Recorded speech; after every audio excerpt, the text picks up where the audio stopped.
नहमदहु व नुसल्ली अला रसूलिहिल करीम अम्मा बाद आऊज़ु बिल्लाहि मिनश शैतानिर रजीम बिस्मिल्लाहिर रहमानिर रहीम।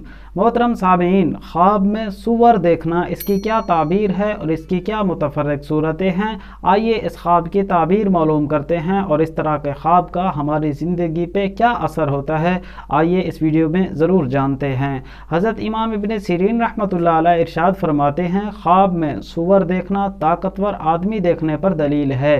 ख्वाब में सूअर देखना मालदार होने, ताकतवर होने और इसके साथ बेगैरत और बेइज्जत होने पर भी दलील है। अगर कोई शख्स ख्वाब में बहुत सारे सूअर देखता है एक जगह जमा हुए, तो ये बहुत सारा माल मिलने, नफ़ा मिलने पर दलील है, मगर ये याद रखिए ऐसा माल, ऐसा नफ़ा कि जो हराम होगा। इसी तरह इसके साथ साथ हज़रत मज़ीद आगे इरशाद फरमाते हैं कि अगर कोई शख्स ख्वाब में देखता है कि वो सूअर के ऊपर सवार हुआ है, तो ये भी नफ़ा और भलाई मिलने पर दलील है, लेकिन ये वो नफ़ा के जो हलाल होगा। इसी तरह इस ज़िमन में आगे हज़रत मज़ीद इरशाद फरमाते हैं कि अगर कोई शख्स सूअर को हलाक करता है, तो ये भी दुश्मन या किसी अय्यार आदमी के नुकसान से महफूज रहने, दुश्मन पर गलबा हासिल होने, गलबा पाने पर दलील है। आप अपने किसी ख्वाब की ताबीर जानना चाहें, हमारी इस वीडियो के कमेंट्स में अपना ख्वाब तहरीर कीजिए, इंशाअल्लाह आप तक आपके ख्वाब की शरई ताबीर पहुंचाने की कोशिश करेंगे।